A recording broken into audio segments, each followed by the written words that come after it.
ప్రస్తుతం ఆంధ్రప్రదేశ్ రాష్ట్రంలో sir special intensive revision అంటే ఓటర్ల జాబితా సవరణ జరుగుతున్న సంగతి మనందరికీ తెలిసిందే. వాస్తవంగా దేశవ్యాప్తంగా సర్ పెద్ద ఎత్తున వివాదాన్ని సంచలనాన్ని కూడా సృష్టించింది. దాదాపు దేశంలో 6 కోట్ల ఓట్లు తొలగించబడ్డాయనేది ఎన్నికల కమిషన్ మీద ఉన్నటువంటి ఒక పెద్ద ఆరోపణ.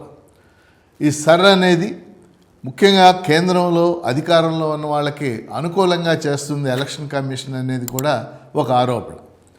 ఈ నేపథ్యంలో నిన్న మేము కొన్ని పౌర సంఘాలు నాతో సహా జన విజ్ఞాన వేదిక, జన చైతన్య వేదిక, ఇంకా అనేక పౌర సంఘాల ప్రతినిధులు నిన్న ఆంధ్రప్రదేశ్ సిఇఓ అంటే ఎలక్షన్ కమిషన్ సిఇఓ అంటారు వివేక్ యాదవ్ ఐఏఎస్ గారిని నిన్న సచివాలయంలో కలిసి ఒక మెమోరాండం ఇవ్వటం జరిగింది. ఆ మెమోరాండం సారాంశం ఏంటంటే ఆంధ్రప్రదేశ్లో 4,20,00,000 మంది ఓటర్లు ఉన్నారు. ఎన్యూమరేషన్ ఫారాలు 98% ఇచ్చినప్పటికీ నిన్నటికి తిరిగి వచ్చినవి కేవలం 48% మాత్రమే.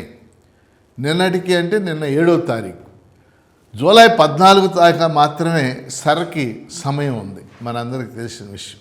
అందుకని ఈ సమయం సరిపోదు, జూలై 14 నుంచి ఉన్నటువంటి సమయాన్ని మరో నెల పాటు పొడిగించండి అని సిఇఓ వివేక్ యాదవ్ గారిని కోరటం జరిగింది.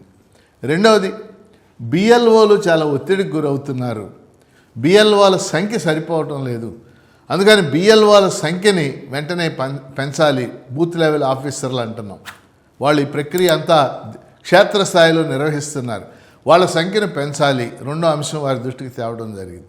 మూడవది, గ్రామాల్లో ముఖ్యంగా గ్రామీణ ప్రాంతాల్లో అందరికీ తెలుసు, అందుకని చిన్న గ్రామాలు అయితే గ్రామ సభలు, పెద్ద గ్రామాలు అయితే వార్డు సభలు నిర్వహించి అక్కడే ఈ ప్రక్రియ పూర్తి చేసినట్లయితే పెద్ద ఎత్తున ప్రజలు పాల్గొనడానికి, ఈ ప్రక్రియలో పాల్గొనడానికి అవకాశం ఉంటుందని చెప్పేసి మేము వివేక్ యాదవ్ గారి దృష్టికి తీసుకురావడం జరిగింది. ఏదేమైనప్పటికీ ప్రధానమైన డిమాండ్ ఏంటంటే కనీసం ఒక నెల రోజుల పాటు సర్ ప్రక్రియని పొడిగించాలి.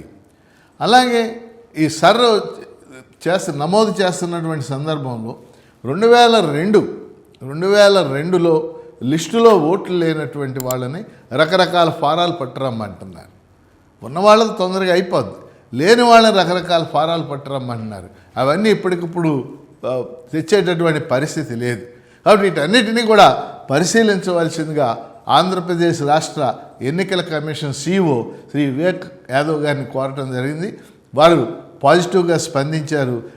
ఖచ్చితంగా ఈ గడువుని పొడిగిస్తారు, అంటే జూలై 14 నుండే గడువుని పొడిగిస్తారని చెప్పేసి మేము ఆశిస్తూ ఉన్నాం.